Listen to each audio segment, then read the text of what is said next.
रुलाने वाली love story, रुलाने वाली कहानी जो दिल को छू ले। हेलो दोस्तों, मेरा नाम राजीव है और आज मैं अपनी जिंदगी की रुलाने वाली लव स्टोरी बताने जा रहा हूँ।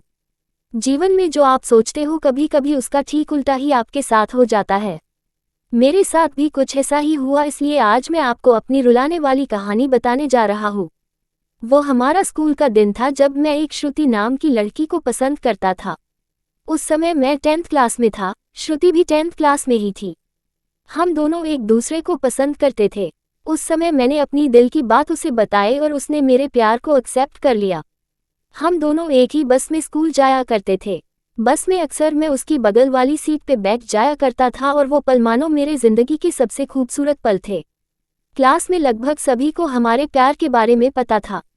मेरे दोस्त हमेशा श्रुति का नाम लेकर मुझे चिढ़ाया करते थे। श्रुति और मैं लंच के समय साथ में खाना खाते थे और खाते हुए अपने फ्यूचर की बातें किया करते थे। रात के वक्त हम दोनों एक दूसरे से ढेर सारी बातें करते।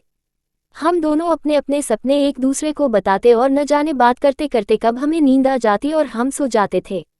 कभी अगर मेरे घर में कोई रिश्तेदार आ जाता तो रात को मैं छत पे जाकर बातें करता।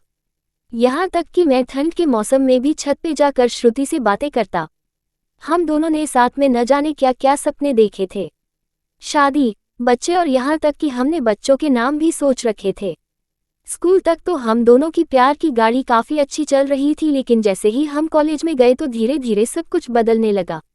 कॉलेज में आने के बाद श्रुति अब पहले जैसी नहीं रही। वो मुझे अब इग्नोर करने लगी। अब न वो पहले जैसी बातें करती और न वो मेरी तरफ देखती।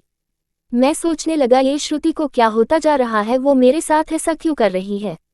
एक दिन श्रुति के एक फ्रेंड से मैंने पूछा, देखो ना श्रुति अब मुझसे पहले जैसी बातें नहीं करती, वो अब मुझे इग्नोर करने लगी है। उसकी फ्रेंड ने मुझे बताया कि श्रुति को मैंने कॉलेज में अभय नाम के लड़के से अक्सर बातें करते हुए देखती हूँ, शायद मुझे लगता है श्रुति उसे पसंद करती है। उसकी फ्रेंड की बातों को सुनकर मेरी दिल की धड़कनें बढ़ने लगी। मेरा दिमाग कह रहा था कि श्रुति ऐसा कैसे कर सकती है, लेकिन दिल कह रहा था कि नहीं, श्रुति ऐसा नहीं कर सकती। मेरी आंखें नम होने लगी। मैंने अपने आंसुओं को रोका, लेकिन तब भी मैं अंदर से रोने लगा। घर जाकर मैंने श्रुति का फेसबुक अकाउंट और इंस्टाग्राम अकाउंट चेक किया।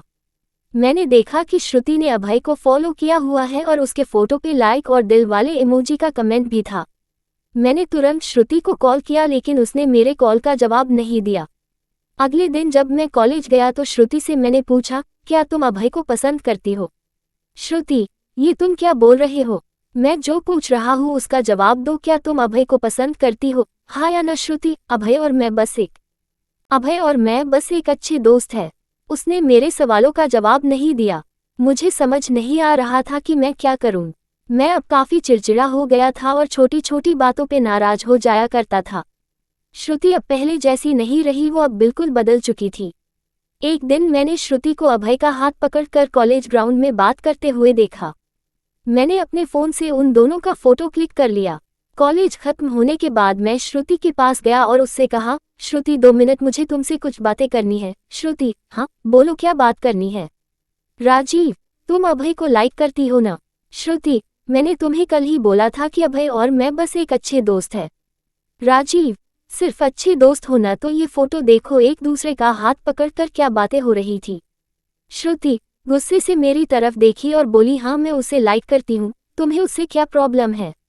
राजीव, श्रुति, हम दोनों स्कूल से एक दूसरे से प्यार करते हैं, तो फिर ये बीच में अभय कहाँ से आ गया?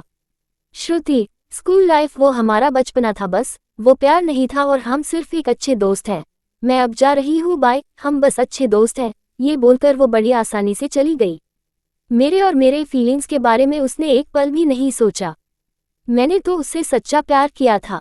उस रात मेरे आंखों में आंसू और नजरों के सामने वो पुरानी यादें साफ दिखाई दे रहा था। उसकी पुरानी फोटो को देखकर मैं बस रोता रहा। मुझे कुछ भी खाने पीने का मन नहीं कर रहा था। मेरी भूख प्यास सब मर चुकी थी। मैं बीमार पड़ गया, मेरी तबीयत पूरी तरह खराब हो गई। मैं कई दिनों तक कॉलेज भी नहीं गया। रात को जब भी उसे ऑनलाइन देखता तो मुझे बहुत तकलीफ होती। जब मैं उसे मैसेज करता तो वो मेरे मैसेज का जवाब नहीं देती। मैं बस ये चाहता था कि वो मुझसे बात करे, लेकिन वो मुझे अब भूल गई थी। श्रुति मेरा पहला प्यार था। वो कहते हैं कि पहले प्यार को आप भुला नहीं पाते हो, मैं भी उसकी यादों को नहीं भुला पाया। आज भी जब मैं अपने स्कूल के रास्ते से गुजरता हूँ तो वो पुरानी यादें फिर से ताज़ा होने लगती है। अब कॉलेज में दोस्तों से मुस्कुराते हुए मिलता हूँ लेकिन अंदर से आज भी दुखी हूँ। अब ये दुख कब कम होगा मुझे नहीं पता। जीवन में जैसा हम सोचते हैं वैसा नहीं होता। आप सच्चे हो इसका ये मतलब नहीं कि सामने वाला भी सच्चा हो। वक्त के साथ इंसान भी बदल जाते हैं। दोस्तों, ये थी मेरी जिंदगी की रुलाने वाली लव स्टोरी। अगर आपको ये लव स्टोरी अच्छी लगी हो तो इस रुलाने वाली लव स्टोरी को अपने दोस्तों और रिलेटिव को जरूर शेयर करें और आप हमें कमेंट करके बता सकते हैं कि आपको ये स्टोरी कैसी लगी। अपना बहुमूल्य समय देने के लिए धन्यवाद।